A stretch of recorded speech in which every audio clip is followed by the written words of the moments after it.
Hello అందరికీ. ముందుగా అందరికీ హ్యాపీ నాగుల పంచమి అండి.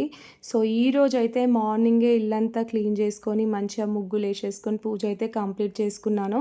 నెక్స్ట్ వచ్చేసి పుట్ట దగ్గర పాలు వేయడానికి అయితే నేను కావాల్సినయన్నీ సిద్ధం చేసుకొని పెట్టుకున్నాను. ఇలా పేలాలు, పాలు, కొబ్బరికాయ అవన్నీ కూడా రెడీ చేసుకొని పుట్ట దగ్గరికైతే వెళ్ళిపోయాము. నేను, మా అత్తమ్మ ఇద్దరం వెళ్ళాము.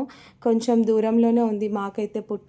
సో, అక్కడికెళ్ళాక నేను తీసుకెళ్ళినయి అన్నీ కూడా పుట్ట మీద వేసి లాస్ట్‌కి పాలు, పేలాలు వేసి కొబ్బరికాయ అయితే కొట్టేసిన. నెక్స్ట్ వచ్చేసి అక్కడ ఇద్దరు ముగ్గురికి పసుబొట్టయితే ఇచ్చేసిన నేనైతే. సో, ఇలా పూజ అయితే కంప్లీట్ చేసుకొని రిటర్న్ మా అత్తమ్మ నేనైతే ఇంటికొస్తున్నాము. ఇంటికొచ్చేటప్పుడు ఒక చిన్న విషయం అండి. మన పేలాలు ఉంటాయి కదా! అవి మన చేతిలో పట్టుకొని ఇలా మేము ఇంటికొచ్చేంత వరకి వేస్తూ ఉంటామనమాట.